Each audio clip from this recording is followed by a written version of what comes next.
Sorocaba, comparado às nossas cidades aqui da região, ela não é uma cidade fria. Uhum. Ela fica quase que numa bacia, né, numa região meio demográfica perto de um rio. Então Boa nós temos um tarde. clima aqui muito abafado, mas a nossa região está frio. Samuel, olha, Oi. eu queria apresentar a você. O pastor Márcio é o presidente do nosso presbitério. Ele é pastor aqui da EPI do Rio Acima, da cidade de Votorantim. Olá, Márcio, tudo bem? Olá, pastor, tudo bem? Seja bem-vindo. Obrigado.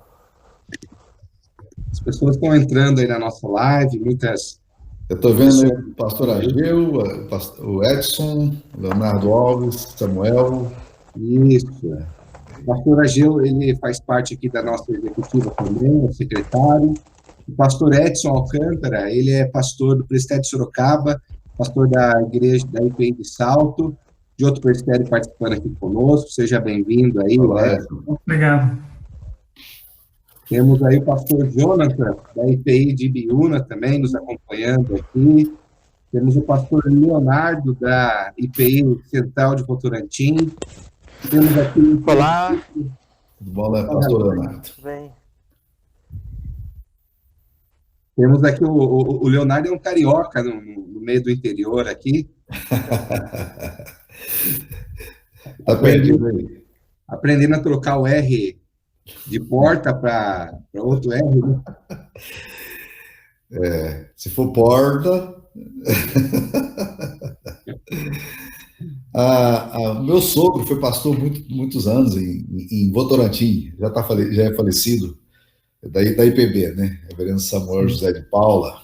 E Sim. minha esposa morou 11 anos aí nessa região, então, em Votorantim. Creio que na linha, né? Tem ligação com o pessoal daí. Creio que na Igreja Presbiteriana da Linha. Isso, Rua exatamente. Reverendo Manuel da Conceição, não é isso? Isso mesmo. Sim. Ele era muito conhecido na cidade de Votorantim.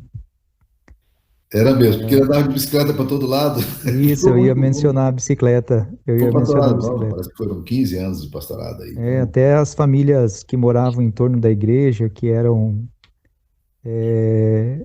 imigrantes, né, e a maioria católico-romano, conheciam ele, respeitavam muito ele. Então ele era conhecido no meio protestante e no meio católico-romano também, né?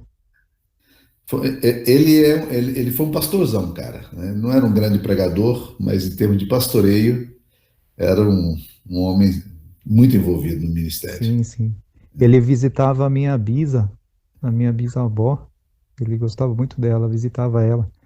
E minha bisavó não é por conta dele que ela começou a frequentar a linha, depois veio a minha avó. Minha avó é a única protestante na nossa família, né, que todos os demais são católicos, né, romano, e através da minha bisa que minha avó paterna, né, foi para a igreja presbiteriana, e depois para a presbiteriana independente.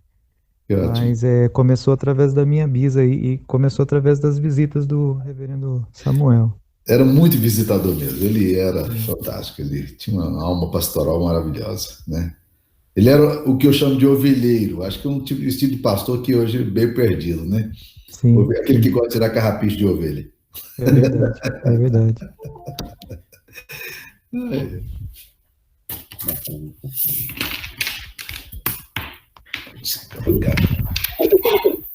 Sim. Boa tarde, povo.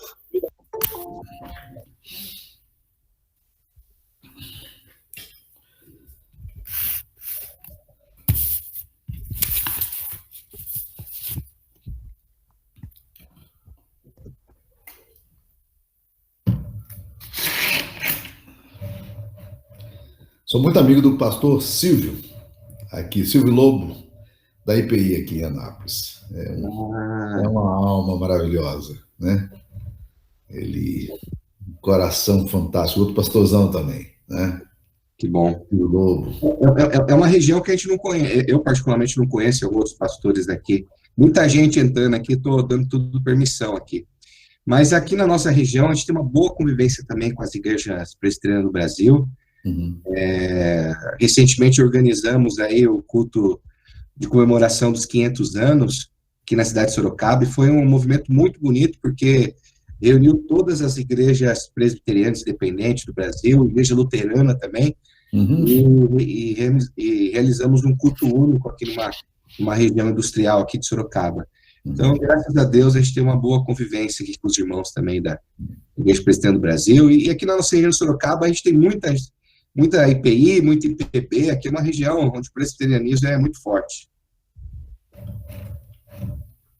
Chegou cedo aí, né? Chegou, isso. A Igreja Presbiteriana do Brasil, eu não sei exatamente que ano, mas eu sei que a primeira, aqui de Sorocaba, eu não sei, mas já é muito mais do que centenária. A IPI aqui chegou em 1904, a primeira IPI de Sorocaba, mas a IPB com certeza veio antes e eu não sei em que data seria, mas o presbiterianismo aqui muito forte. Aí a presbiteriana da linha, né, tivemos ali, passou ali na região, aquele pastor, né, José Manuel da Conceição. Foi, exatamente. Naquela região.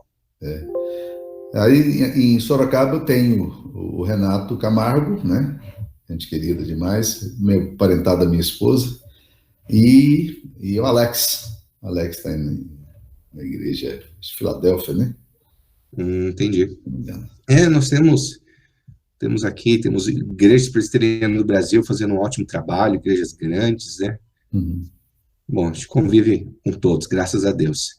Bom. Bem, Samuel, nós temos aqui muita gente já participando aqui conosco, nas minhas contas aqui parece que 16 pessoas, muitos pastores, temos presbíteros também participando, e nós agradecemos aí pela presença de todos. Já agradeci a presença do Edson, que faz parte do Estado de Sorocaba, aí também participando desse treinamento, agradeço pela presença, e tantos outros irmãos aí que estiverem participando, tudo bem? Irmãos, nós estamos fazendo toda essa situação nova, né, de treinamento, que nós entendemos que a igreja não pode parar. Embora essa pandemia e aqui na nossa região ainda os templos estejam fechados, o reino de Deus precisa continuar, o evangelho está sendo anunciado, e outra coisa que nós precisamos é formar líderes, multiplicar líderes na nossa igreja, porque acreditamos que essa é a estratégia que Deus deixou para a sua igreja, para que o evangelho avance. Formação e a multiplicação de líderes. Isso contribui muito para a revitalização de igrejas, isso contribui para a plantação de novas igrejas. Por isso, nós estamos fazendo esse experimento. Já é o terceiro encontro que nós estamos promovendo. Tivemos o primeiro encontro com o pastor Mário Sérgio de Góes, lá da IPI, a primeira IPI de São José do Rio Preto, que é o pastor secretário pastoral da IPI do Brasil, que um dos diretores também do Instituto Sara, junto com o pastor Pezzini. Foi uma live pelo Instagram. Tivemos também um segundo treinamento, que foi com o pastor Paulo Borges, da Igreja Presbiteriana de Paulínia, que falou sobre revitalização, um professor aí na área de revitalização de igrejas, tudo. E hoje nós temos a alegria de ter aqui conosco o pastor Samuel Vieira. Eu tive a oportunidade de ouvi-lo em alguns momentos, um curso lá em Campinas. Ele foi um dos professores da matéria sobre revitalização de igreja. Ano passado ele participou de um grande congresso chamado CTPI, ele também esteve lá falando, e foi um tema sobre a questão da revitalização, do chamado, da liderança, da vocação.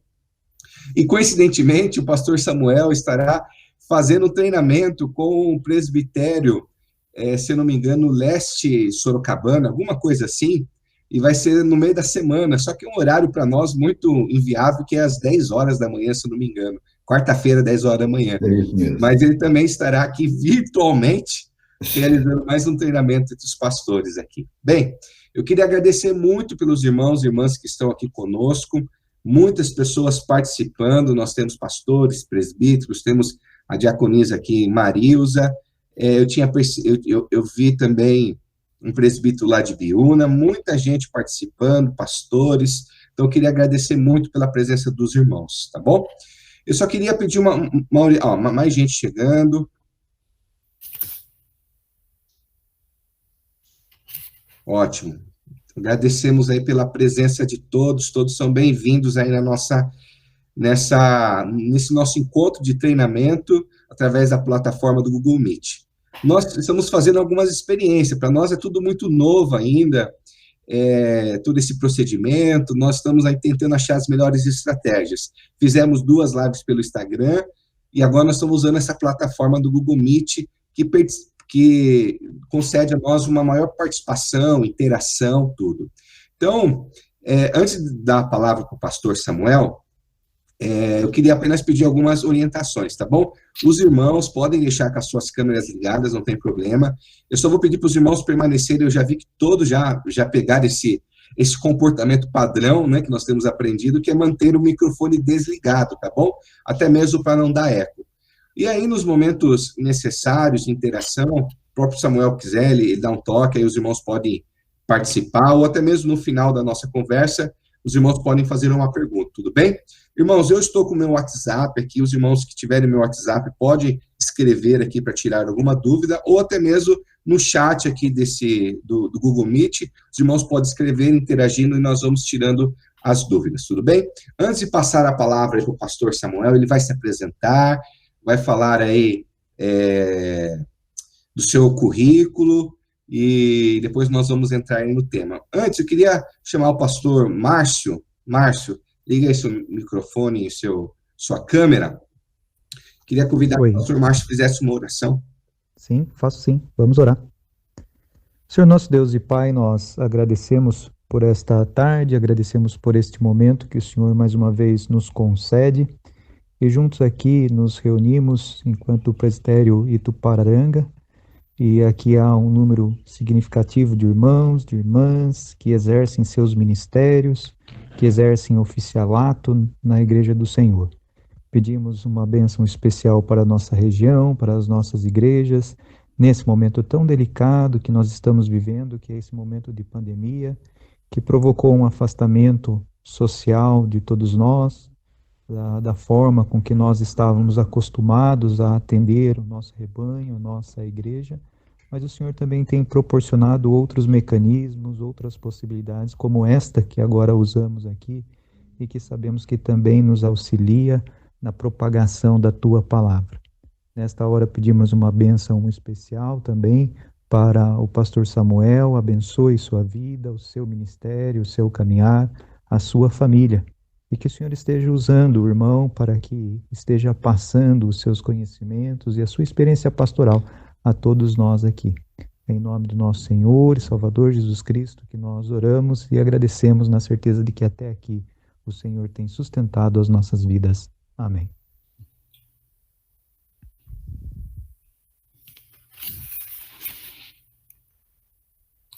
João, coloca o microfone. Isso. Bom, Samuel Vieira, passo a palavra para você, se apresente aí para os nossos irmãos e irmãs, seja bem-vindo pelo nosso presbitério Itupararanga, esse nosso terceiro encontro de treinamento.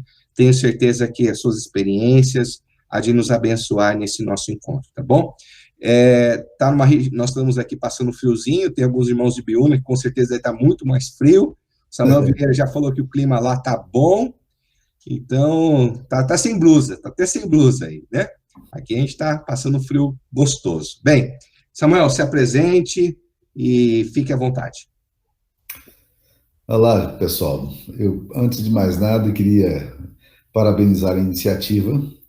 Acho que ela é mais do que plausível para esses momentos, né? Da gente começar a pensar o que a gente pode fazer, não no pós-pandemia, mas na pandemia, né? Já começarmos a pensar. Eu tenho sido convidado para falar o casamento na pós-pandemia, a liderança no pós-pandemia, né? E eu falo, rapaz, eu acho que a gente tem que começar a pensar na pandemia, o que nós vamos fazer agora, né? Qual é a nossa atitude aí, né? E eu acho que esse ato de vocês de tentarem encontrar os meios de reciclar e se adaptar é extremamente desafiador. Eu tenho vivido isso aqui, e tem sido dar aula em seminário, por EAD, e essa plataforma, essas coisas todas isso é um grande desafio para a gente, e é tudo muito novo. Se o João está falando aí que é novo, e está tudo novo, mas o João está aí, seus 40 anos aí, né? Imagine para quem tem mais, né? Então, o negócio é bem complicado, é bem, eu diria, desafiador, né? E a gente precisa realmente pensar nessas possibilidades. Eu sou pastor de uma mesma igreja já por 18 anos. Eu pastoreava nos Estados Unidos, plantando igrejas lá, e vim para cá.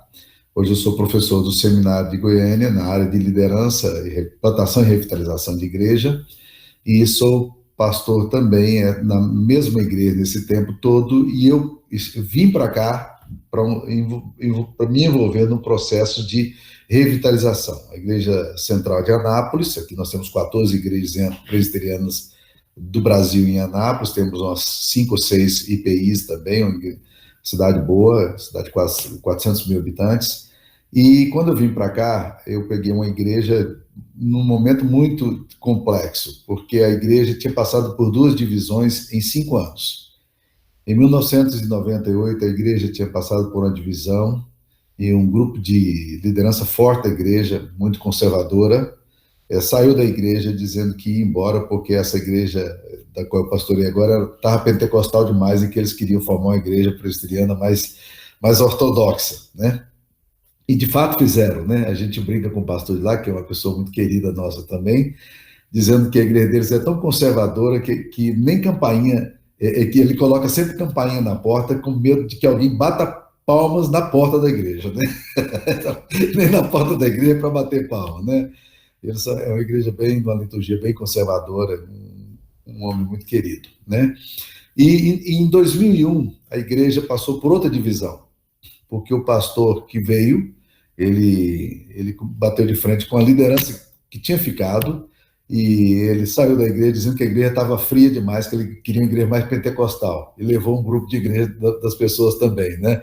Então foi uma igreja assim. Quando eu cheguei, a igreja estava muito desencorajada, e era meu desafio exatamente trabalhar com isso. Para vocês terem uma ideia, na reunião do conselho, na primeira reunião, o meu conselho, que era de 7 homens, virou para mim e disse assim: pastor, o senhor está vindo para cá, não é nada pessoal, mas não queremos continuar mais no presbiterato, não.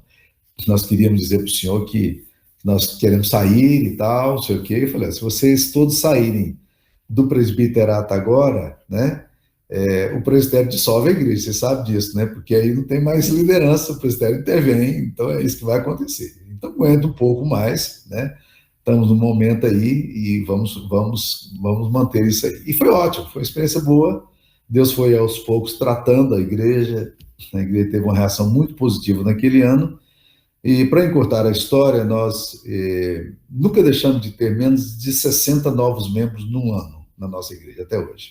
Nossa igreja, há 2 anos seguidos, 2018 e 2019, nós tivemos 111 e 102 novos membros anualmente, né? Então, assim, uma igreja que está num momento muito bom, numa pegada muito boa.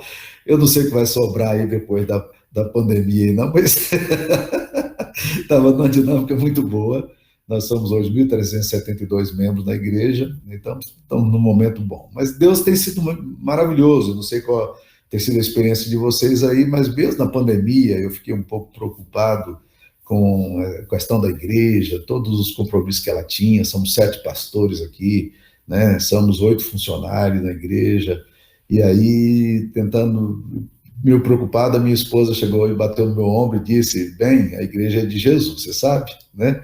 A igreja é de Cristo. E essa coisa que eu sempre prego, ensino e leio na palavra de Deus, para mim foi bom ouvir da minha esposa a mesma coisa, né? Fazendo agora um sentido novo, a mensagem se atualizando no coração. A igreja é de Cristo, né? E nós somos cooperadores. Plantamos, regamos, mas quem dá o crescimento é Deus, e quem sustenta a sua igreja é o Senhor. E, historicamente falando, pandemias são muito interessantes para a vida da igreja. Sempre a igreja de Cristo, no geral, em épocas de pandemia, ela saiu muito fortalecida pelos atos de misericórdia, pelo envolvimento na justiça social, pelo cuidado com os pobres, né? E assim por diante. E ela saiu fortalecida. É surpreendente isso aí, basta ler um pouco da história que a gente vai ver que sempre a igreja de Cristo fortaleceu-se muito em época de crise. Eu espero que a mesma coisa aconteça na igreja de cada um de vocês aí, na minha igreja aqui também, né? A nossa arrecadação praticamente não caiu, né? Não temos culto presencial, agora que começamos a retomar, mas com aquele protocolo todo, mas estamos aí. Bem, essa é a minha trajetória de vida aí nesse momento, né? E o tema que vocês me deram é o papel da liderança na revitalização. E eu queria dizer para vocês que eu não creio na possibilidade de revitalização de igreja, a não ser que haja uma revitalização de liderança. Aliás, acho infrutífero e tolo a gente tentar trabalhar revitalização de igreja sem pensar na revitalização do obreiro. John Maxwell, que é um homem que vocês devem conhecer e ler aí, se vocês não têm lido John Maxwell, valeria a pena comprar alguns livros dele muito bons, Talento Não é Tudo, 21 Leis Irrefutáveis de Liderança, o Líder 360 Graus e vários, ele escreveu muito, né? E John Maxwell fala uma coisa muito interessante: tudo se levanta e cai em liderança. Tudo se levanta e cai em liderança. Então, para ele, o ritmo do líder é o ritmo da instituição. Nenhuma instituição vai além da sua própria liderança. Então, se nós estamos pensando em revitalização de igreja, o grande desafio da gente é revitalizar o coração do pastor, o coração da liderança, o coração dos diáconos, presbíteros, o coração da liderança da igreja. Uma igreja, quando ela está revitalizada, fortificada, isso causa um efeito muito grande na congregação. Agora, quando você tenta revitalizar a congregação, mas o obreiro está num momento de muito desencorajamento, isso é um grande desafio. Então, como é que você vai poder trabalhar a revitalização de uma comunidade quando o pastor não acredita no próprio projeto que ele tem? Quando a liderança está pesando. É interessante porque essa coisa de pesar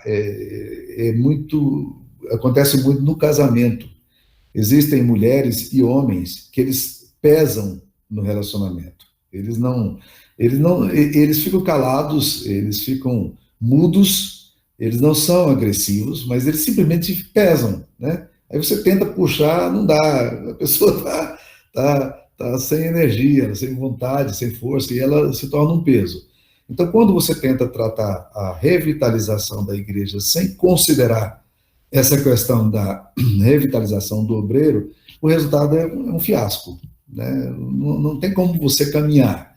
E quando a gente começa a estudar um pouquinho de liderança, eu digo que existem, negativamente falando, existem 5 modelos de liderança que a gente encontra aí, de líderes, né? Primeiro, eu afirmo que existe um grupo de líderes que eu chamo de líderes desanimados. Esses líderes desanimados, eles não têm energia para o trabalho, né? Eu sou torcedor do Cruzeiro Esporte Clube, grande time lá de Minas Gerais, né? Vai ser campeão da Série B agora esse ano e tal, sei o quê. Mas é interessante, você tinha um plantel maravilhoso, mas aqueles caras entravam em campo e eles não tinham mais energia para jogar. Então não adiantava. São todos eles bons jogadores, mas não ia rolar.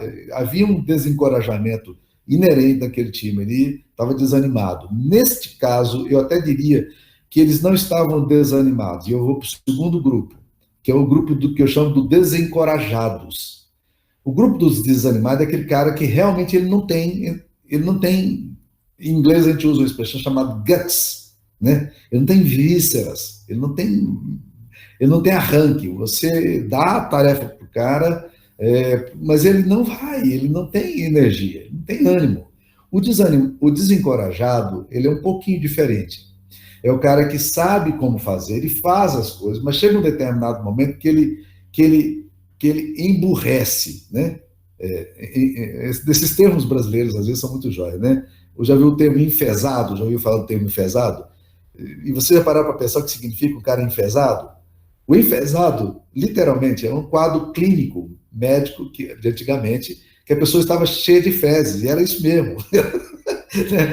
O emburrado é um cara que tem um burro nele, né?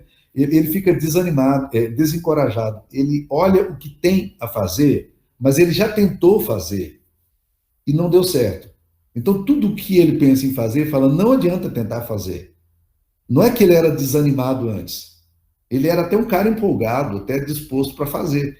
Entretanto, agora ele não quer mais fazer, ou ele não tem mais força para fazer. Ele diz, não, tudo que eu tento fazer não dá, as coisas não acontecem, e ele já tentou fazer, ele trouxe ideias novas, ele já tentou encorajar, e aí, de repente, ele percebe que está todo mundo tão parado, é tão desencorajador a coisa, que ele diz, eu não vou lutar mais. Então, é diferente para mim o desanimado do desencorajado.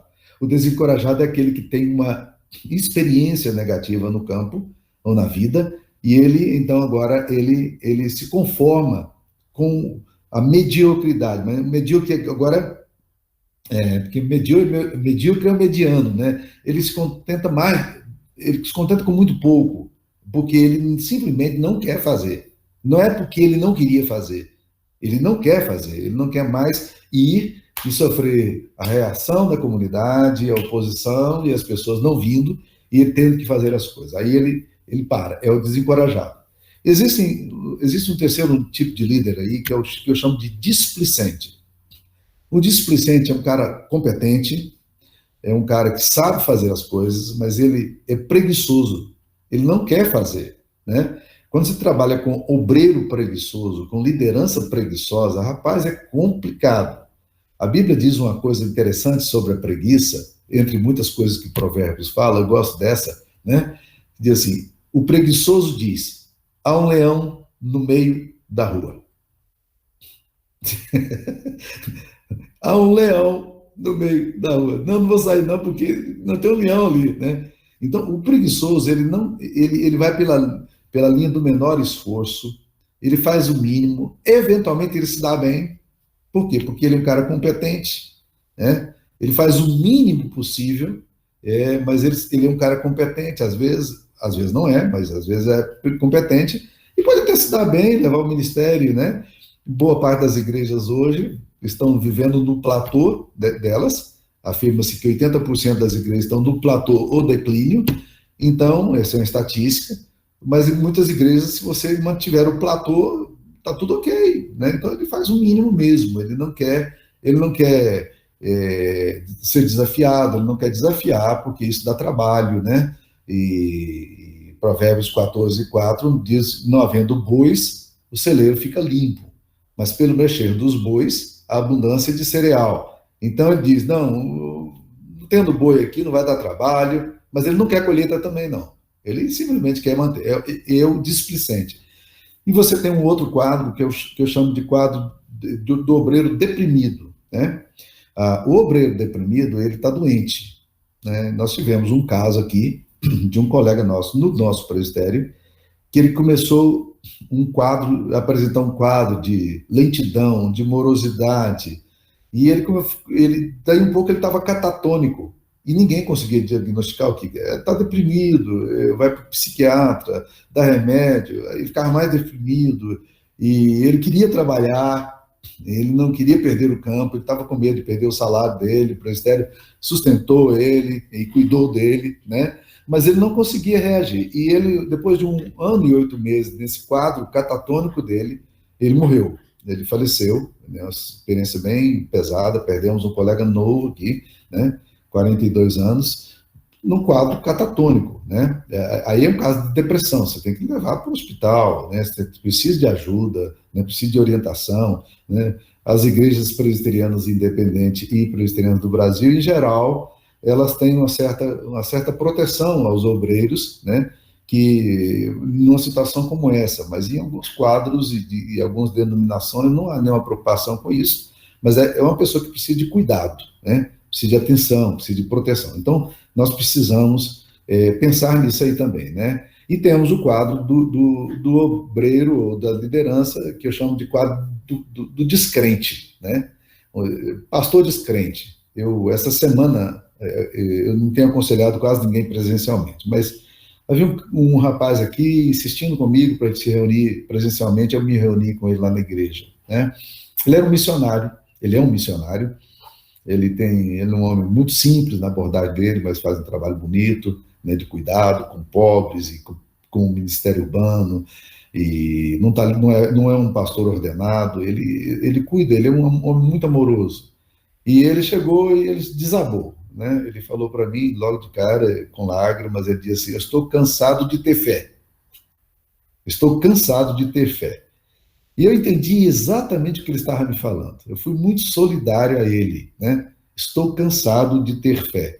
Ele estava preocupado porque agora, aos 48 anos de idade, as filhas adolescentes, ele não tem um plano de saúde, ele não tem nada que o sustente por detrás, ele vive pela fé, e essa coisa de viver dependendo de Deus, eu lembro quando eu estava nos Estados Unidos, meio deprimido, um colega meu foi lá e a gente estava convidando esse colega para associar-se ao nosso ministério lá, numa nova plantação de igreja, e ele falou assim: cara, eu não gosto muito de depender dos homens, não. Eu, assim, ele bem espiritual. Eu, não gosto de ficar dependendo dos homens, não. Falei: rapaz, eu adoro depender dos homens, eu não gosto de depender de Deus, rapaz. Deus é assim, ele é imprevisível, você não pode controlar, você não sabe que reação ele vai ter, né? E ele olhou para mim assustado, né?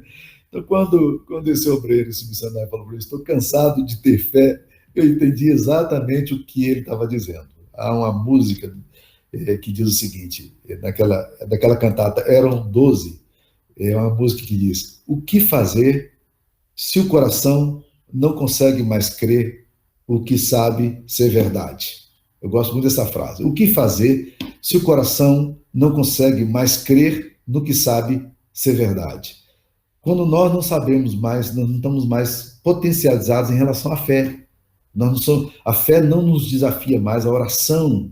A gente diz que a oração é importante, mas a gente também não tem vontade de orar, sabe? A gente não crê muito nesse negócio, não.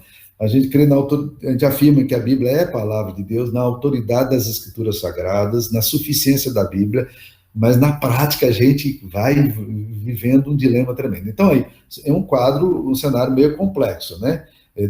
O líder desanimado, desencorajado, displicente, deprimido e descrente. Esse é um quadro interessante, né?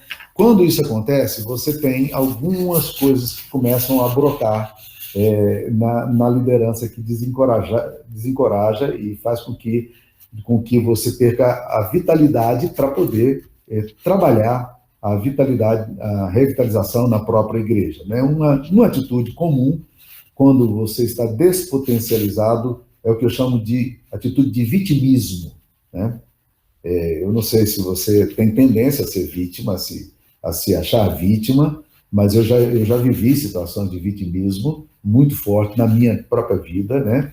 De, assim, achar por que Deus está permitindo que isso aconteça comigo, né? Por que essas coisas acontecem? Como é que as pessoas me tratam assim, né? E a gente se torna, assim, meio bicudão, mal-humorado, esperando algum que era merecedor de um crédito maior, né? Elias teve isso, né? A Bíblia diz que depois que Elias enfrenta os profetas de Baal, ele corre, né, e anuncia que vai chover, né? Ele corre para Jezreel. O que Elias foi fazer em Jezreel, se ali era a casa onde ficava o palácio de Acabe e Jezabel? Ele corre para Jezreel e chega primeiro, o bicho está tão animado, ele chega primeiro, ele foi vitorioso, agora está, né, tá no pique. Aí quando ele chega ali, eu fico perguntando, por que ele foi para Jezreel? Se ele estava fugindo o tempo todo. A minha visão, eu acho que ele deve ter pensado mais ou menos o seguinte, aqui é uma mera especulação. Ele deve ter pensado: cara, agora esses caras vão me respeitar. Agora eles viram que eu sou um homem de Deus e agora eles vão me respeitar. E quando ele chega nas portas da cidade de Jezreel, o recado que ele recebe de Jezabel é o seguinte, né? Façam-me os deuses como me aprouver, se amanhã não arrebentar com a vida de Elias, né? E Elias sai ali sem graça, né? Ele achava que ele ia ter um crédito maior, ele sai sem graça. E ele vai, aí nós sabemos a caminhada dele. Ele andou muito, cara. A Bíblia diz que ele andou cerca de 300 quilômetros, até ir para debaixo de um zimbro, porque ele foi para o sul, né, do deserto de Negev. Ele já estava chegando na entrada já do Egito, né? E Deus chega e vai agora encontrar com Elias e pergunta: o que você faz aqui, Elias, né? Ele diz: eu tenho sido zeloso, mas olha aí, e eles querem tirar minha vida, né? Deus disse, não, levanta. E aí, essa coisa do vitimismo é um negócio, é um ciclo descendente complexo para nós. Então, se nós trabalhamos o papel de liderança na revitalização, como é que um líder vitimizado ele vai ter energia para fazer as coisas que precisam? Aí ele começa num processo que eu chamo de um down spiral, né? Que é um processo de autossabotagem. Ele começa a se sabotar, rapaz. Eu não sei se você já se autossabotou, mas eu lembro de uma amiga minha, Eleni Cavalcante, né, que trabalha na capelania do Hospital das Clínicas. Essa mulher foi uma bênção na minha vida. Eu trabalhei na igreja deles, e ficava hospedado com ela na época de seminarista. E a Eleni Vação, ela um dia, ela sempre tinha uma luta tremenda com peso. E um dia eu cheguei na casa dela e ela estava toda animada me falando de uma receita que ela tinha ouvido e que ela estava pronta para fazer, para aplicar essa receita. Ela descobriu que se comesse pêssego em calda com doce de leite, se colocasse o doce de leite quebrava o efeito do pêssego, né? Ora, qualquer pessoa sabe que isso é autossabotagem, mas ela ouviu o que ela queria ouvir, né? Então, a autossabotagem é isso, a gente começa a fazer isso com a gente, né? A gente começa a mentir para a gente, né? E a gente engana a gente mesmo.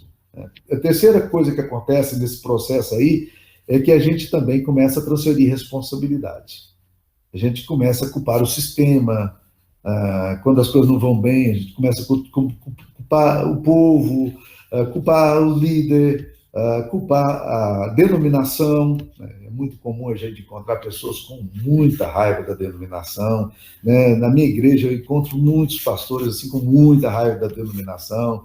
Aí eu pergunto para eles, cara, por que você está fazendo essa denominação se você odeia tanto ela, rapaz? Vai vender machixe na feira, vai ser melhor, mas não faz isso contigo, não se machuque tanto, né?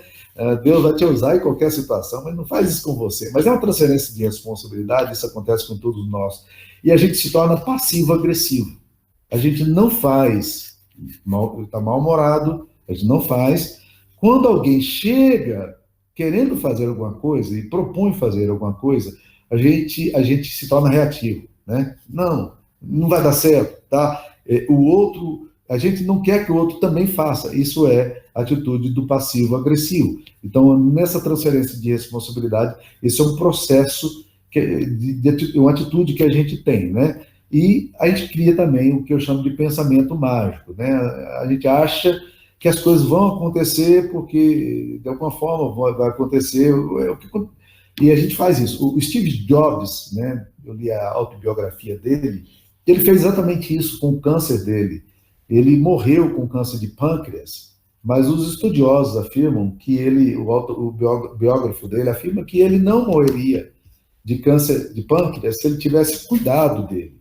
Só que ele falou, não, eu estou ótimo, eu estou bem, né? Então a gente entra nesse processo de pensamento mágico, de achar que as coisas vão acertar, né? E a gente não cuida da gente. Então quando eu penso em liderança na revitalização da igreja, é exatamente isso que vem ao meu coração. Como revitalizar a igreja se eu não estou revitalizado? E aí eu queria, então, começar a pensar com vocês nessa questão da revitalização da nossa própria alma de líder em relação à nossa igreja, né? Existem dois exemplos bíblicos que eu daria. O primeiro deles é a primeira carta de Paulo a Timóteo, chamado por muitos como manual de revitalização de igreja. O apóstolo Paulo vai falar a Timóteo dar as características dos líderes da igreja. E ele fala de características morais, de características espirituais e de características emocionais. Harry Reeder, que é um homem que trabalha sobre revitalização, aliás, ele tem um livro muito bom chamado Revitalização Segundo Deus, a Revitalização da Igreja Segundo Deus, e foi publicado pela Casa de Cultura Cristã. É um livro muito interessante. Harry Reeder é um homem que trabalha muito com isso, né?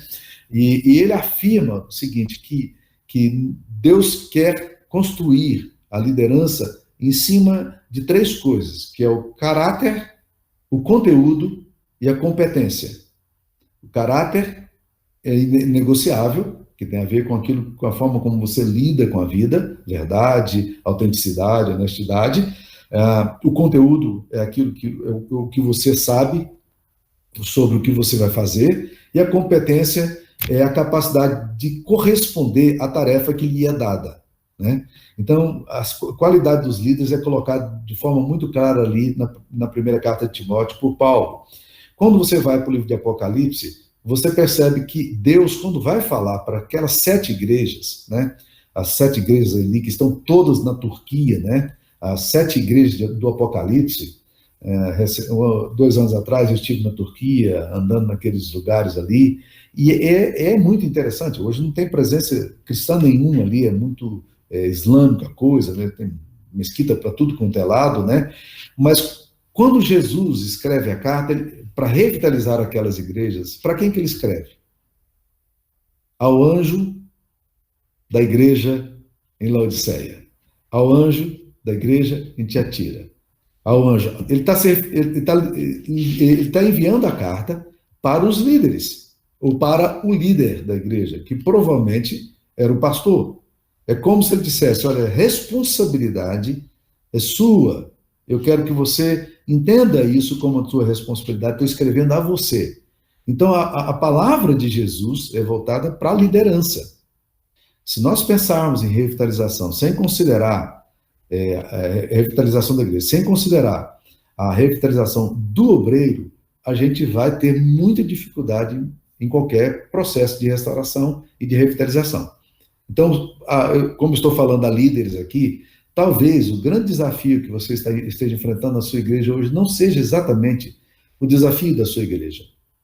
Talvez o grande desafio que você esteja enfrentando hoje seja o desafio do seu coração, né? Que precisa ser cuidado, precisa ser nutrido, precisa ser trabalhado. E algumas coisas a gente pode fazer em relação a isso. Eu queria considerar isso com vocês. Algumas coisas a gente pode fazer em relação a isso aí, né? Talvez a gente precise de mentoria, que é uma coisa muito complicada. Eu não sei na Igreja Presbiteriana Independente se esse negócio é muito bom, mas na Igreja Presbiteriana do Brasil, a mentoria ela é muito complexa. Nós temos muita dificuldade de encontrar mentores, né?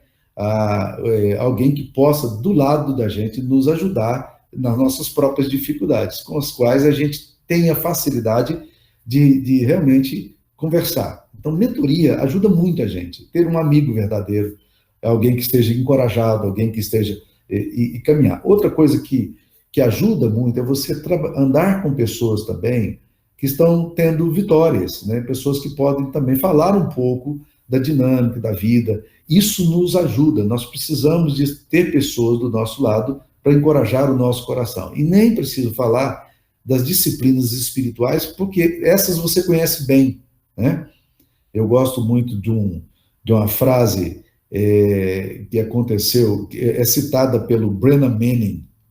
Brennan Manning fala que ele foi visitar um antigo pastor, um antigo padre, colega dele, que estava com câncer terminal, já no final da vida, e o Brennan Manning disse que foi visitá-lo, e ele foi muito honesto com o Brennan Manning. Ele falou, Brennan, não me fale das coisas que eu falei para todo mundo, porque essas respostas que você tem, eu já sei de cor.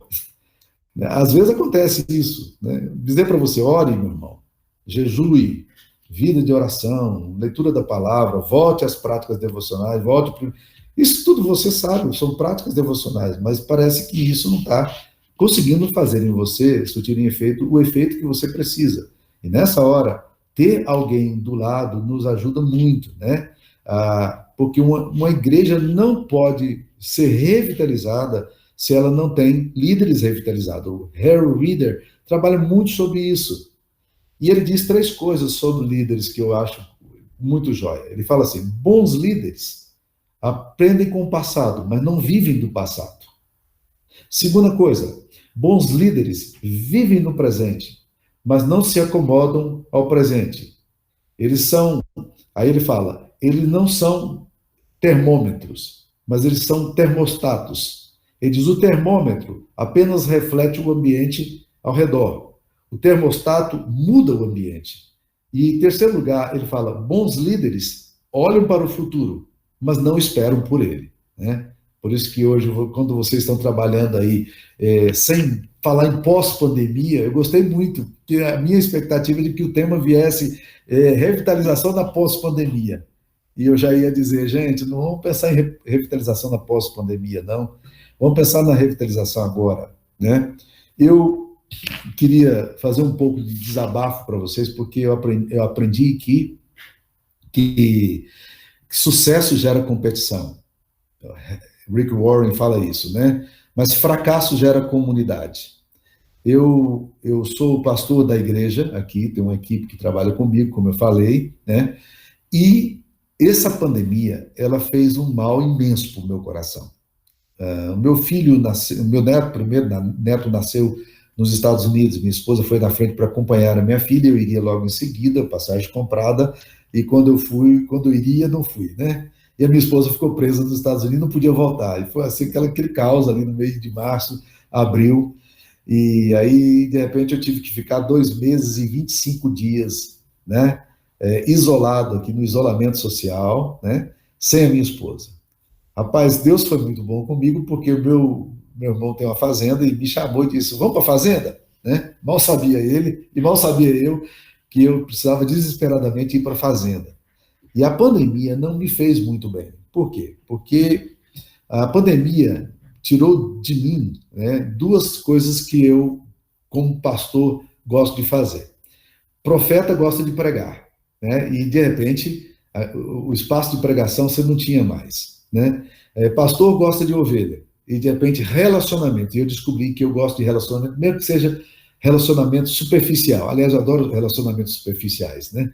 Adoro sentar para ficar comendo churrasco, tomando café junto, pão de queijo, essa coisa toda, né? E de repente essas coisas não tinham mais. Então essas coisas não tinham mais. E isso foi muito ruim para o meu coração, né? Foi muito pesado para o meu coração. Aí depois a minha esposa voltou, as coisas amenizaram, mas nesse ínterim também eu tirei férias, saí um pouco, para poder recauchutar um pouco, porque estava muito pesado. Então eu não sei como é que vocês estão enfrentando essa questão aí, mas eu tenho idosos aqui na minha cidade, da nossa igreja, que estão deprimidos, literalmente deprimidos, né? E como é que a gente faz exatamente para lidar com essa situação, né? Nosso coração. Como é que a gente está lidando aí com a nossa própria processo de vitimização, de auto-engano, de autossabotagem, da atitude passivo-agressiva que a gente tem, né? Como é que nós estamos lidando aí com essas questões aí? Se nós estamos pensando em revitalizar a igreja, nós precisamos revitalizar o nosso coração. Então, nós precisamos da graça de Deus nesse momento, né? A graça de Deus é quem nos renova, e nós precisamos retomar aquilo que a gente crê mesmo, as verdades do Evangelho aplicadas ao coração, a vida com Deus, né? E desenvolver canais nos quais a gente pode construir um momento melhor na nossa própria história, para a gente poder ter o que dar para a nossa comunidade que espera de nós alguma coisa, né? Eu não sei quantos de vocês tiveram a oportunidade de assistir um excelente material. João, se vocês aí do presbitério não tiverem acesso a esse material, eu sei que em inglês ele está disponibilizado na internet, mas ele tem em português também. Só que o pessoal da Summit Leadership, do Bill Hybels, aqui no Brasil, não disponibiliza essa palestra. Eu comprei essa palestra porque eu dou todos os anos para minha liderança. Eu faço um treinamento de líderes, anualmente eu escolho líderes potenciais da minha igreja, reúno com eles, fico um semestre inteiro reunindo com esses caras, né, e que são daí que brota a nova liderança, a renovação da liderança na nossa igreja. E no final do nosso treinamento, nós temos um retiro, e eu levo esse material para as pessoas ouvirem, que é um material chamado Líderes Correndo, Porém Mortos. Né? Líderes Correndo, Porém Mortos. Estou tentando lembrar o nome do autor aqui, esqueci. Wayne Cordeiro. Wayne Cordeiro, obrigado, João. Wayne Cordeiro. Ele tem um livro aqui em português, Andando de Tanque Vazio. Você já assistiu essa palestra dele ou ainda não? Eu já. Tem disponível no YouTube, se eu não me engano, é essa expressão que você falou mesmo, líderes andando no tanque vazio, alguma coisa assim. Mas é legendado. Tem disponível no YouTube. Que bom, eu não sabia que tinha disponível, não. Líderes correndo, porém mortos. Se tiver legendado, dá para assistir legal, né? É exatamente isso aí, líderes vivos, porém mortos. Mas ele tem um livro em português que é Andando de Tanque Vazio. Muito bom. Em inglês é Dead Leaders Running, né? Mas tá aí em português, que ótimo, né? Mas ele fala uma coisa que ele recomenda um exercício nessa palestra dele, que é um exercício que eu sempre encorajo as pessoas a fazerem, principalmente pessoas que estão desanimadas, desencorajadas e tudo. Ele faz uma figura de um tanque, né? Eu não sei se eu consigo aqui reproduzir para vocês, mas ele faz. Eu vou tentar ver se eu consigo fazer aqui. Ok, né? Ele faz uma figura de um tanque assim. Tá dando para ver aí, João? Me ajuda aí. Aqui, tá dando para ver ou tá ruim? João, tá sem volume aí, né? Tá dando para ver? Só o feedback aí para mim, tá? Não, né? Não. Ok, então é o seguinte, imagine um tanque, né? E ele coloca esse tanque com 3 níveis. E ele diz, você precisa encher o seu tanque, e você tem que lembrar que existem coisas que enchem você emocionalmente, e existem coisas que esvaziam, que drenam você. E ele recomenda a gente fazer um exercício pessoal, escrevendo de um lado de uma folha, quais são as coisas que me enchem emocionalmente. Quais são as coisas que realmente me revigoram. E aí eu começo, eu sempre faço esse exercício todos os anos, então já tenho de cor aqui algumas coisas que eu já aprendi, que fazem muito bem para mim como pessoalmente, né? Quer ver uma coisa que me energiza mesmo? Isso me ajuda muito. Pescaria. Eu amo pescaria, por exemplo. Agora eu fiquei 10 dias com a minha esposa na beira do rio, na fazenda do meu irmão, literalmente no local onde não tem energia, não tem internet, nem nada. E nós ficamos pescando lá, andando de canoa todo dia, e pegamos muito, é muito bom para pegar peixe lá. E aí eu vou para esses lugares e eu amo pescar. A minha esposa, né, é minha companheiraça nisso aí, porque eu amo pescar, e o caso dela é um caso muito mais sério do que o meu, porque a minha esposa, ela é viciada em pesca. É um negócio assim, que precisa enfiar na veia mesmo o negócio dela. É o caso de libertação espiritual, irmãos. Ora por mim, porque o negócio lá é sério mesmo, né? Ela ama pescar, né? Eu amo pescar. Ela é viciada em pesca. Ela passa o dia inteiro em pescaria, se deixar, né? E então, assim, pescaria para mim é uma coisa que me energiza. Preparam para pesca, né? Enquanto muitas pessoas têm muita dificuldade com negócio de pernilongo, bicho, inseto, o cara é muito rural, não é urbano, para mim é o contrário, né? Eu vou para esses lugares, isso me ajuda muito, emocionalmente. Tirar 3 dias, 4 dias para pescar, cara, é o que há. Outra coisa que eu já aprendi que me ajuda para caramba é ler um bom livro, né? Eu não sou tanto de televisão, de cinema, essas coisas todas. Minha esposa já gosta muito, mas eu gosto de ler. Pegar um livro aí, um livro que não me obrigue a pensar muito, né? Pensar aí no Nicholas Spark, pensar no John Grisham, né? Pegar um romance, ler um romance, né? Ou pegar um bom livro devocional, né? Existem livros que são muito bons, não livros pesados, didáticos, essa coisa pesadona, eu tenho que ler muito essas coisas, mas assim, quando eu quero descansar, eu quero ler, mas eu quero ler uma coisa que não me obrigue a ter que pensar muito. Isso me energiza. Eu já percebi que, rapaz, eu entro naquele negócio ali, eu viajo junto, né? Eu vou embora.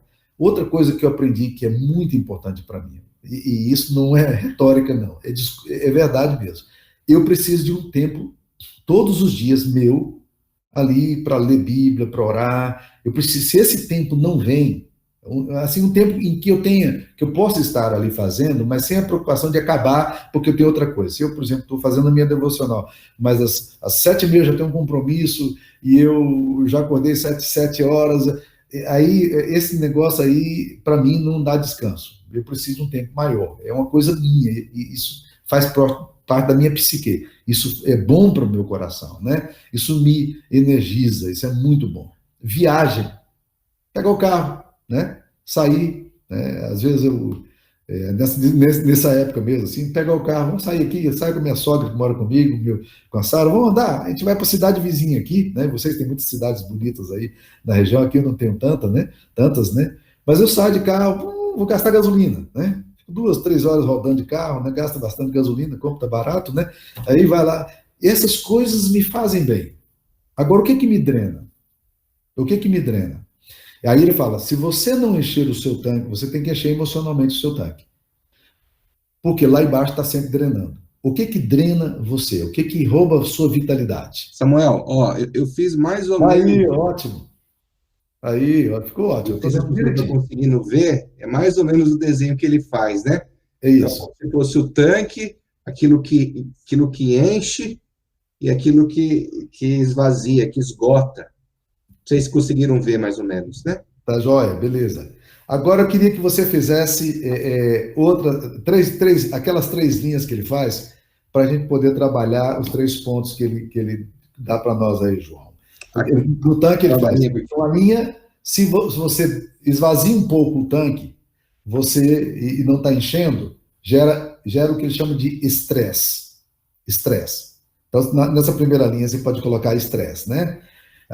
O estresse é quando você já não está tendo muita vontade de fazer as coisas, está desencorajado para fazer, está desanimado, você percebe que seu corpo não está bom, né? Seu corpo não está bem. Debaixo, ele faz uma outra linha, e ele coloca o emotional breakdown, né? Que é uma quebra emocional, já é um segundo nível, emotional breakdown, né? Uma quebra das emoções. É um momento em que você começa a perder prazer em coisas que você gosta de fazer, né? Eu estou vendo que existem alguns aqui que já são mais da meia idade. É aquela coisa de você, por exemplo, gostar de fazer sexo, né?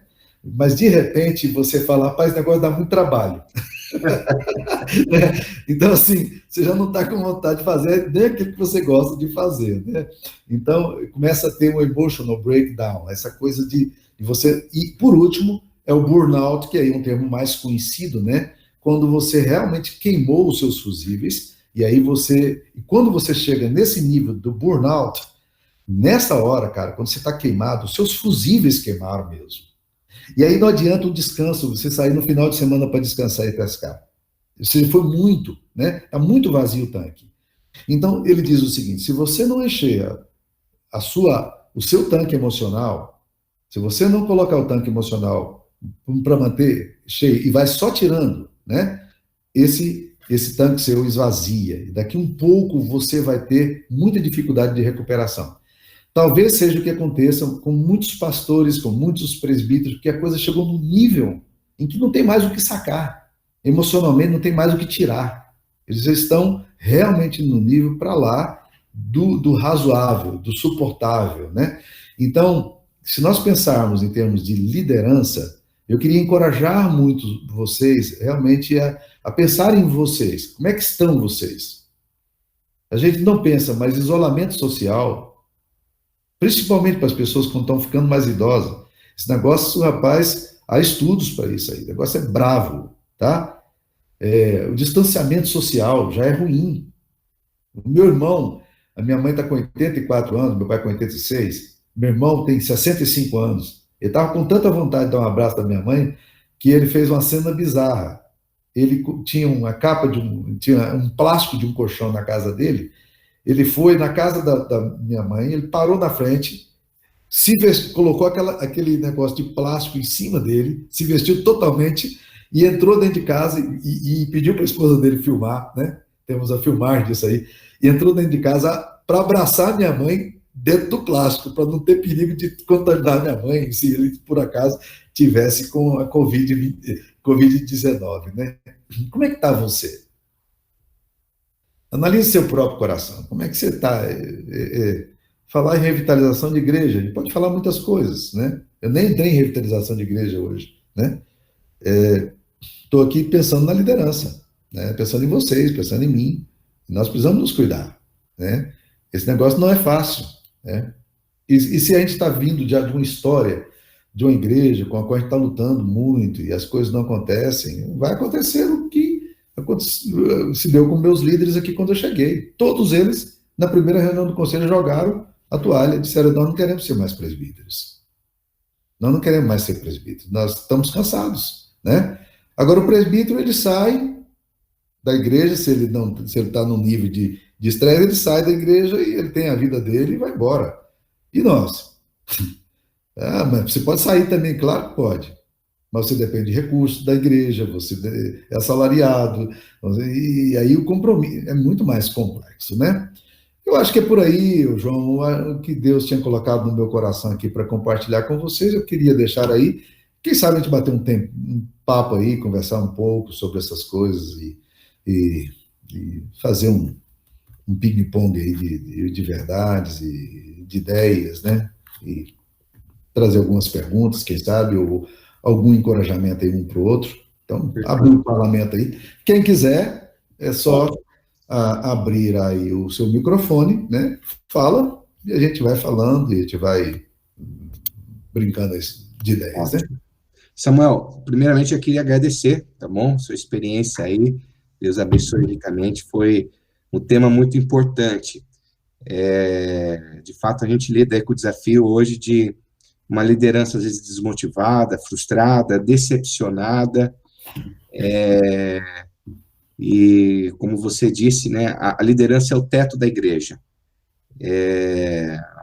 A igreja só consegue crescer a partir de onde a liderança permite que ela cresça. Então, e nós precisamos entender e desmistificar, né, que a liderança não implica apenas o pastor, né, mas o conselho e toda a liderança local. Bem, todos que estão nos assistindo, queria agradecer muito por todos que estão aqui conosco, os vários pastores, presbíteros, diaconisa.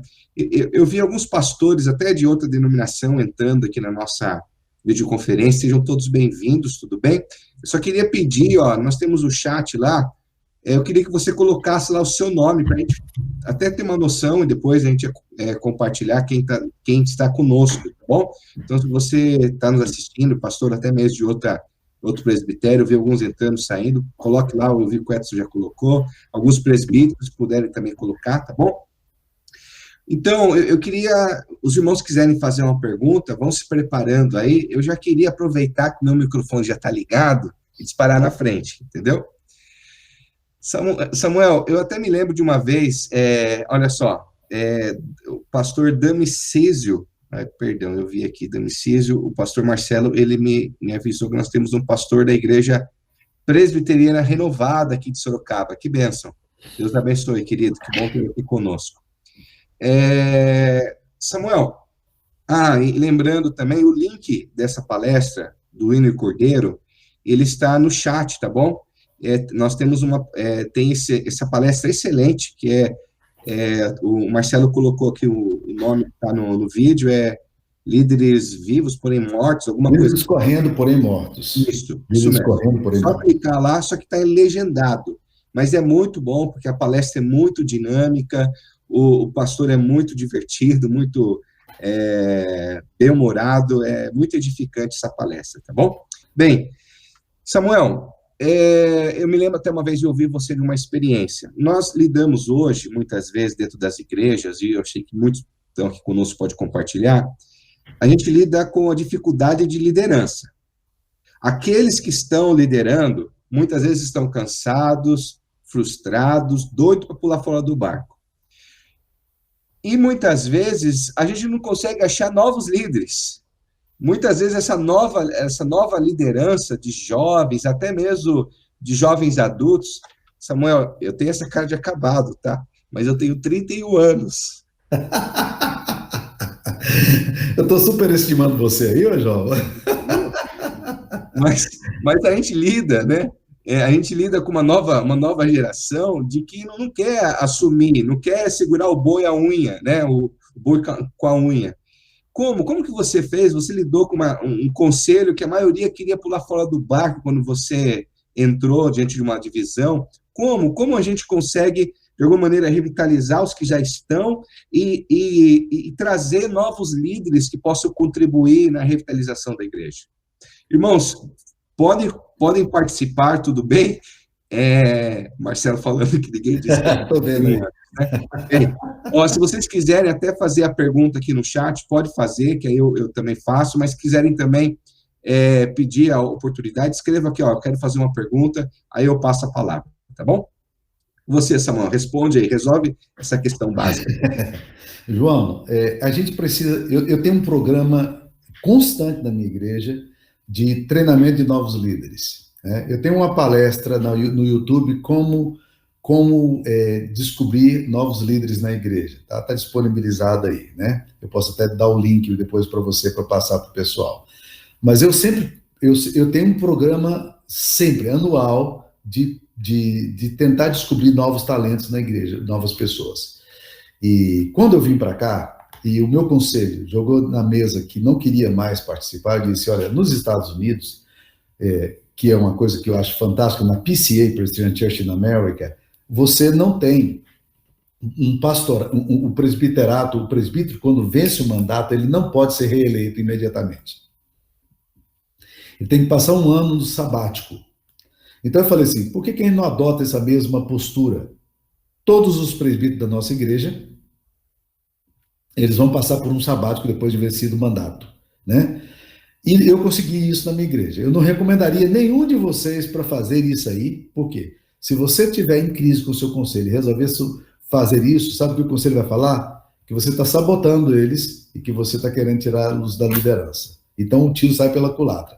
No meu momento, eu encontrei favor e é isso que a gente faz. Todos os anos, o mandato de presbítero estão vencendo e nós não elegemos imediatamente. Tem que passar um ano fora e aí a gente tem que colocar outra pessoa, né?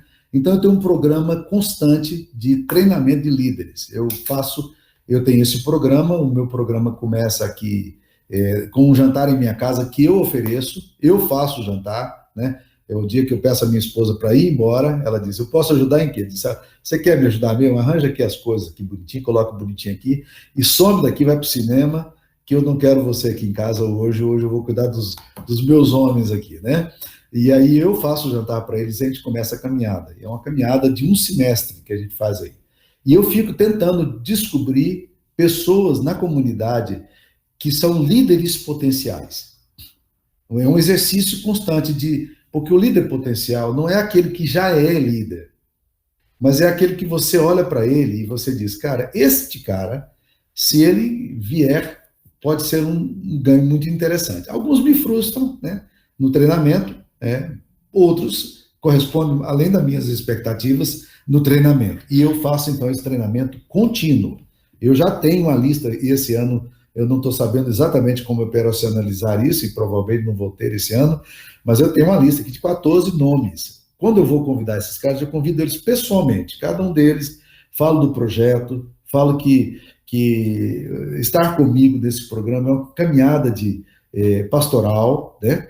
Que não significa que eu vou indicá-los para nenhuma liderança da igreja, mas é uma caminhada de crescimento, uma caminhada de discipulado, e eu desenvolvi um programa em que a gente discute vários aspectos relacionados, tanto à doutrina, quanto à questão da vida deles pessoal, né? Eu começo com um questionário publicado pela CEPAL alguns anos atrás, que fala como é que está o relacionamento seu com o mundo, o relacionamento seu com a igreja, relacionamento seu com a família, relacionamento seu com Deus, né? Relacionamento seu com a sua família, e aí a gente trabalha isso aí com várias perguntas, e as coisas são bem dinâmicas. E este programa é um programa que eu faço literalmente todos os anos.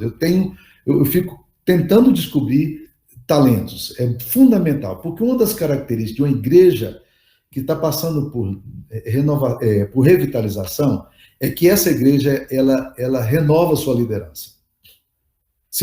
Eu falo que existem alguns fatores propulsores da revitalização da igreja. Primeira coisa, conversões. Quando você tem conversões na igreja, cara, Isso energiza a igreja. Gente convertida, gente nova na fé, isso é maravilhoso na vida da igreja. Então, se a tua igreja está atraindo gente nova, gente que está vindo assim, está encontrando com Jesus agora, isso é uma bênção, rapaz. Aqui na minha igreja, algumas das pessoas mais fantásticas que eu tenho vieram com o meu ministério através de conversão.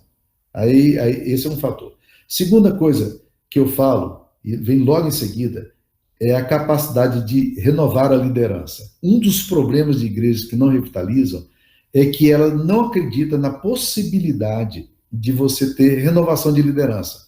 As pessoas mais idosas, presbíteros e pastores também, olham com muita desconfiança a gente nova. Muita desconfiança.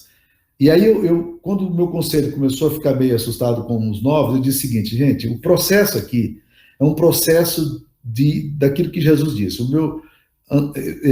Vinde a mim todos que estáis cansados, sobrecarregados, eu vos aliviarei. Tomai sobre vós o meu jugo e aprendei de mim. Jugo é uma palavra muito curiosa, porque a palavra no mineirês, né, traduzindo aí por mineirês, seria tome a canga. E é interessante porque essa ilustração eu conheço bem, porque meu pai, ele treinava boi carreiro, o boi que puxava os carros de boi na época, né? Então, qual era o processo? Ele pegava um boi bem pesado, velho, e colocava ao lado desse boi um boi jovem, que seria um boi carreiro daqui a um tempo, né? O que acontece quando você coloca o boi? Mesmo já domesticado, esse boi tem muita força, ele tem muito ímpeto, ele quer ir muito rápido, mas o boi carreiro, o que ele faz? Ele dá o compasso, ele dá o ritmo da caminhada. E daqui um pouco, por mais que o boi novo tente puxar muito, o boi carreiro diz assim, cara, se não for devagar, não vai dar certo. Nós temos que andar juntos aqui. Então, ter uma liderança velha, com um presbítero aqui de uns 70 anos, com um presbítero aqui de 30, cara, é bom demais. Porque você tem a força e você tem a experiência. Se a suspeição for vencida, a renovação de liderança se torna um negócio fantástico, né? Então, na minha igreja, eu não tenho problema, porque quando eu falo isso para as mulheres, o marido, elas se sentem muito bem, dizendo, cara, que bom, não, pastor, uma noite aí por semana para estar com o senhor, que benção, meu marido, elas querem que os maridos venham. Eu não faço treinamento com mulheres, né? Mas há pessoas aqui na minha igreja que fazem treinamento com mulheres. Nós temos um programa muito bom das mulheres aqui, que é um programa de mães espirituais. São 18 mães espirituais, a minha esposa é uma das líderes, e elas cuidam de 3, 4 mulheres jovens. Elas se assentam com elas e fazem discipulado, né? Mas, assim, eu faço todo ano isso, João, intencionalmente. Agora, tem que ter intencionalidade. Porque se você deixar a coisa acontecer, não vai acontecer. Tem que haver intencionalidade. Então, se você, hoje, pastor ou presbítero, está aqui do meu lado, se vocês não se preocuparem com liderança nova, vocês vão perder o timing da igreja de vocês. Se vocês querem revitalizar a igreja, tem que introduzir elementos novos. Eles precisam estar com vocês, tá? Tem que vencer a suspeição. E tem que caminhar nessa direção. Traga gente nova para trabalhar com vocês. Senão, e sempre há, viu, João? Você pode estar certo que você vai sempre encontrar gente na igreja com potencial. E esse potencial pode ser de um adolescente, um jovem, mas que você olha para o cara, você diz, esse menino é bom, eu vou caminhar com ele. E do boi vai ficar guardado, hein? Agora os boi velhos aqui pesado para alinhar os mais jovens, né? É legal, Samuel, porque essa crise, na verdade, da pandemia, mostrou quanto a nossa diaconia e o presbiterato das nossas igrejas são formados por pessoas já na terceira idade, quanto isso dificulta o retorno e muitas outras coisas. Se faz necessário, quanto antes, a gente renovar, ou em alguns casos, não renovar, mas encontrar um equilíbrio entre a experiência e novos líderes, né? Samuel, o pastor Marcelo Cianelli deixou uma pergunta aqui. Sabemos que um processo de revitalização pode ocasionar uma certa insatisfação dos acomodados, que podem ir embora da igreja. Como lidar com uma quantidade de pessoas que diminui quando se quer aumentar o povo? Essa é uma boa pergunta. Como fechar essa matemática? Se quer aumentar, mas diminui, né? Como lidar com isso, Samuel? Nos ajude aí. Uma das coisas que a gente faz, às vezes, o equívoco que a gente tem na questão da revitalização da igreja é achar que nós temos que introduzir novos elementos litúrgicos para ter uma renovação. Não necessariamente, tá? Não necessariamente. Mas há um tempo atrás, em 2012, eu falei no CTPI, e naquela época tinha o pastor Sérgio Queiroz, que é pastor da Igreja Batista, lá de Campina Grande, na Paraíba. Ele hoje é secretário de Ação Social do governo aí do Bolsonaro. Um cara muito competente, e tem uma baita na igreja de 3 mil membros lá e tal. E ele surpreendeu a todos nós, quando eu estava falando de revitalização, porque ele disse, uma das coisas que ele falou, entre as recomendações dele para revitalizar a liderança, ele falou assim: leve os membros da sua igreja para passear. Porque ele disse o seguinte: muitas vezes, líderes antigos têm um coração imenso, eles querem fazer coisas, mas eles nunca viram outra coisa, além daquilo que eles conhecem. E se você não os encoraja a participar de congresso, de seminário, de lugares onde podem trazer insights novos, ouvir pessoas novas, ideias novas, se eles não ouvirem isso aí, você ouve, você acha que você pode mudar, mas você não traz com você a liderança que você tem. Então ele diz, leve as pessoas para passear, né? Mas uma coisa que eu tenho usado muito aqui é o seguinte: a gente tem falado para os líderes mais velhos, e eu hoje a minha liderança é toda nova, né? Eu tenho dos meus presbíteros antigos, eu tinha 7 presbíteros, hoje eu tenho 14, e tenho 3 presbíteros da antiga geração. 3, né? Um deles já é um presbítero emérito, nenhum outro do meu conselho. Toda a minha turma do meu conselho está ali na faixa de 35 a 50 anos de idade, né? Na minha junta diaconal são 34 diáconos. Eu só tenho um diácono da antiga geração. Todos os demais vieram comigo. Ou por adesão à igreja, por transferência, ou por conversão. Todos vieram comigo, né? Então, assim, eu acho que a igreja, mesmo as pessoas idosas, quando elas amam Jesus e veem a igreja sendo tomada por um novo sopro, por uma nova dinâmica, elas eventualmente não se preocupam muito. Eu sei que há pessoas que são controladoras, eu sei que há pessoas que têm dificuldade para ver, mas o que tem, na verdade, é uma grande suspeita contra nós. Por quê? Porque nós, pastores, e aqui eu vou falar os pastores aí, a Marilza aí, a diaconisa, né, os irmãos aí, presbítero, fecha os ouvidos aí, né? Mas o que acontece é o seguinte: a gente, como pastor, nós trabalhamos numa instituição, e a IPI é muito parecida com a IPB mesmo, né? Então a gente trabalha com a instituição que a gente crê o seguinte: quando o presbitério nos envia para um determinado campo, a gente acha que a gente é líder do campo. Nós não somos líder. Já existe liderança. E às vezes uma liderança machucada, porque ela viu o pastor anterior fazendo bobagem, ela viu o outro pastor que passou por aqui, deixou um péssimo testemunho, ela viu um outro pastor que veio aqui, ele não amava a comunidade, né? Ele não tinha interesse pelas pessoas.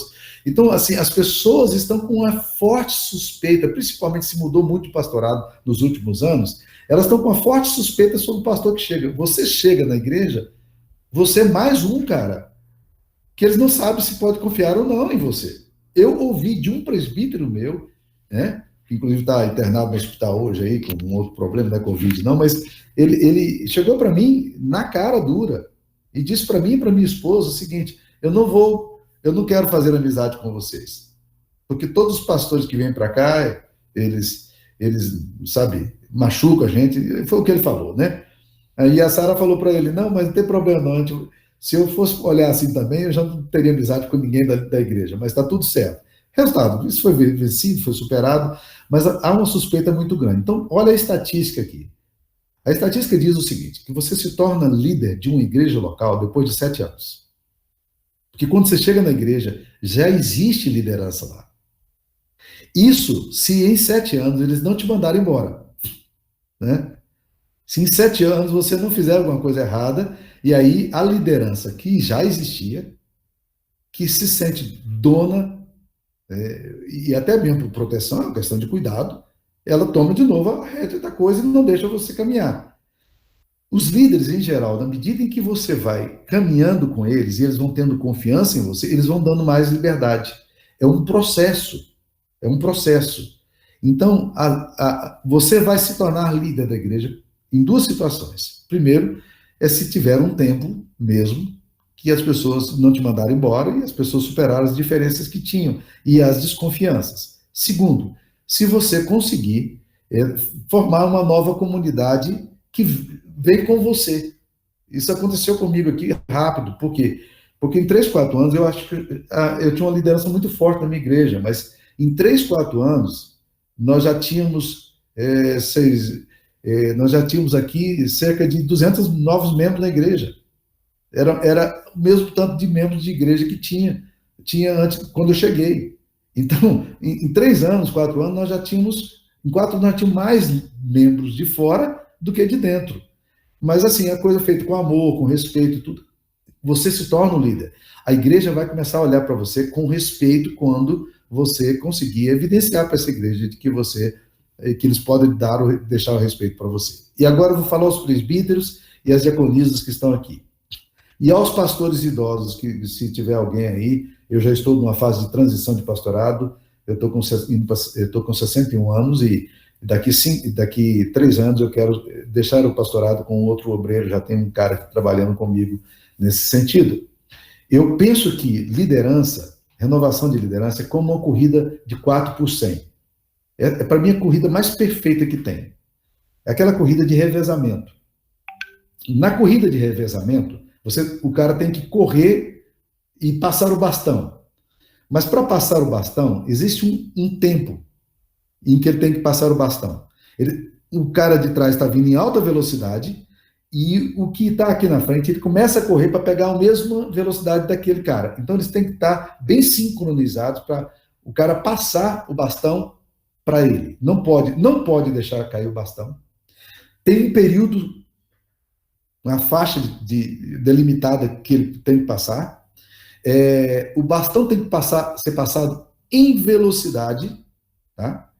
E você tem que fazer essa transição. Senão, o que acontece? Se você é mais idoso e não está pensando na transição, o que vai acontecer?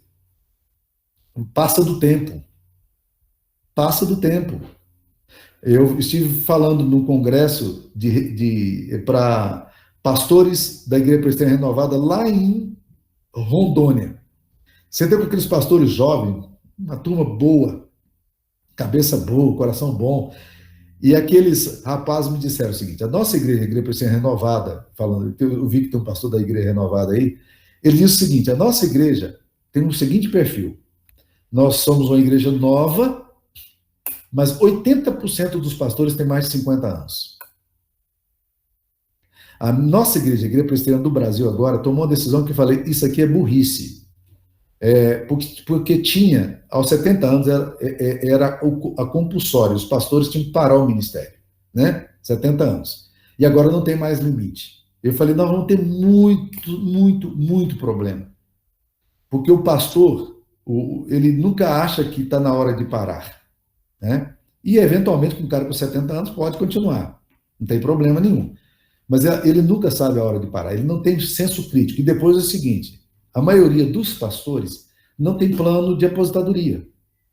E quando chegar a hora de aposentar, nem INSS os caras pagaram. E INSS ninguém confia mais hoje, né?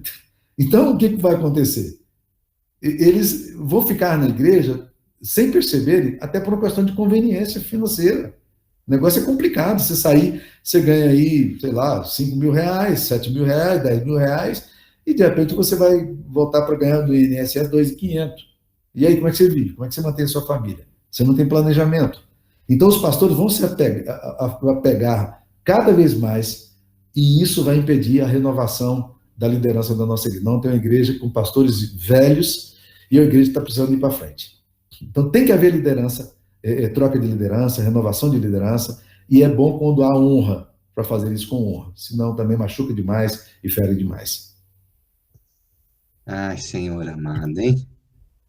Assuntos aí desafiadores para todos os partidos. Nós estamos chegando aí para o final, não quero estender, mas eu gostaria de dar mais uma oportunidade para alguém fazer alguma pergunta, por favor.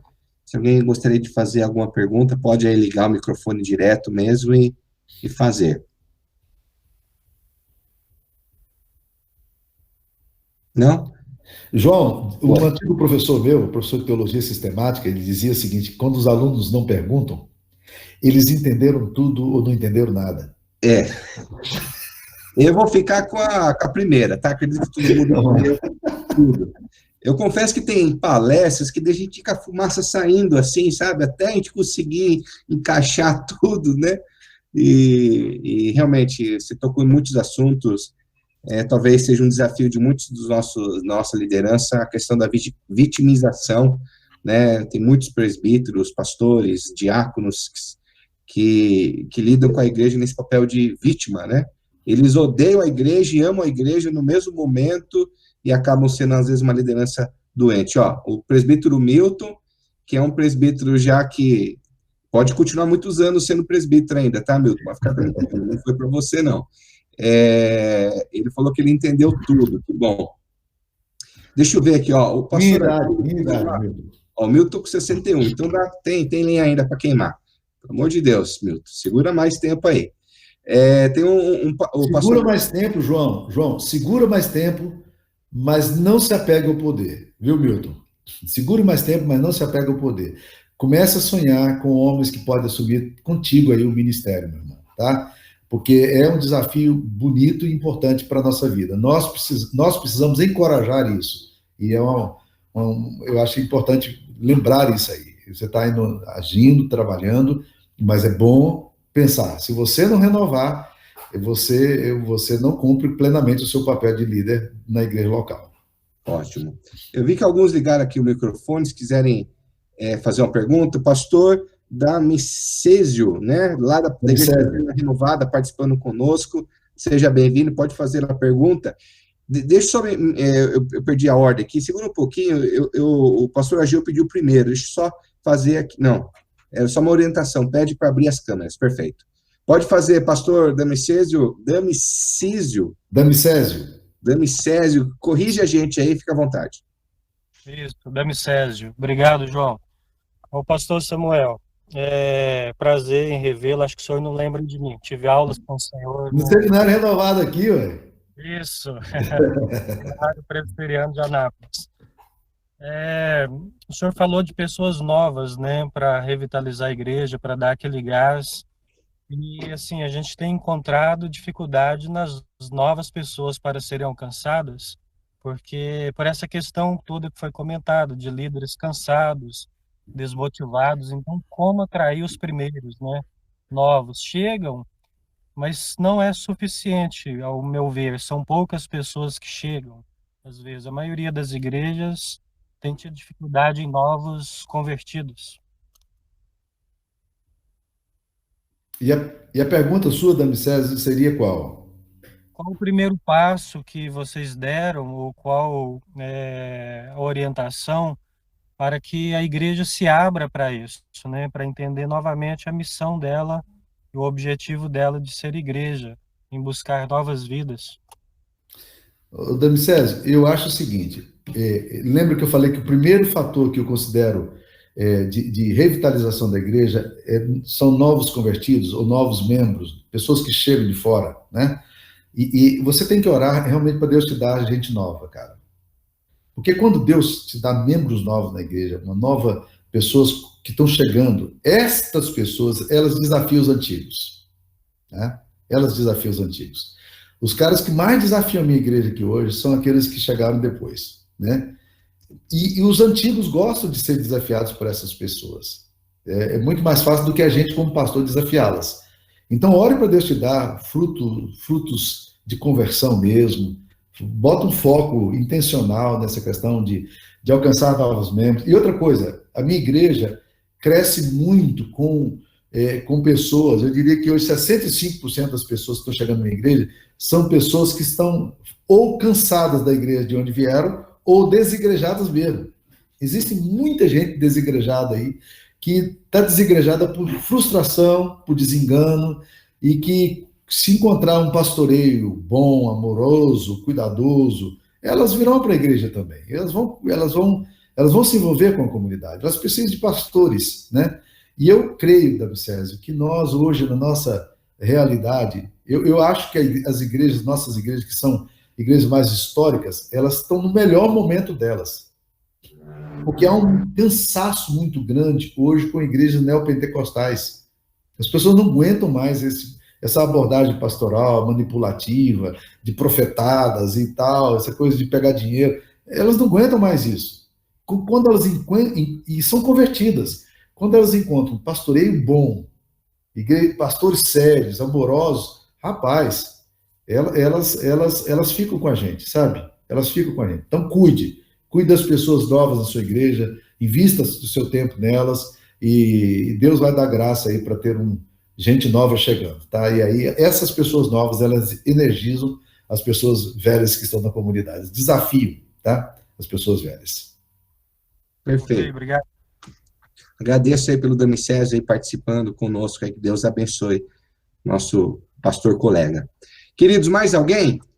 Aproveitem essa oportunidade, tá bom? Vamos fazer o seguinte, liberem aí as suas câmeras, nós vamos dar um print aqui para compartilhar. Então, quem tiver de pijama aí, arruma o pijama, tá bom? Disfarça aí a cara da coberta aí, tudo. Pronto. Ótimo. Vamos. As pessoas estão ligando, eu sei que algumas conseguem, outras não se prepararam para esse momento, mas nós vamos tirar aí um print aqui, tá bom? Só gente bonita. Vamos lá. Deixa eu tirar aqui. Pronto. Ótimo. Eu vou tirar mais um. Quem quiser dar um joinha, um sorriso. 1, 2, 3. Peraí. Quiser dar um joinha, vamos lá. 1, 2, 3 e já. Pronto, gente. Muito obrigado. Deus abençoe a todos, tá bom? Teve gente aqui que não conseguiu liberar a câmera, tá bom? Fiquem tranquilos. Então, nós estamos caminhando para o final. Alguém? O pastor Edson aí, agradecendo aí, deixa eu ver o que ele colocou aqui. Samuel, muito boa iniciativa. Obrigado, pastor Samuel. É sempre bom ouvi-lo. Que Deus abençoe o ministério de todos. Obrigado, pastor Edson. Então, tá bom, queridos, estamos então encerrando aí o nosso encontro treinamento, fizemos aí essa experiência, agradecemos aí o esforço de muitas pessoas, que lidam aí com as dificuldades da internet, hoje aqui na nossa região fazendo baita de um frio, então, todo o esforço daqueles que dedicaram um pouco do seu tempo nesse sábado para aprender sobre a liderança e o papel da liderança na revitalização da igreja, tudo bem? Deus abençoe a todos. Samuel, você poderia fazer uma oração? Com alegria. Animando os nossos corações. Saímos daqui desse encontro animados, com o desejo de sonhar. Eu me lembro que você uma vez falou sobre o tempo da revitalização, né? Se eu não me engano, foi você que falou de mais ou menos 10 anos de período de revitalização. Não lembro. A gente fala de um ciclo de vida da igreja, né?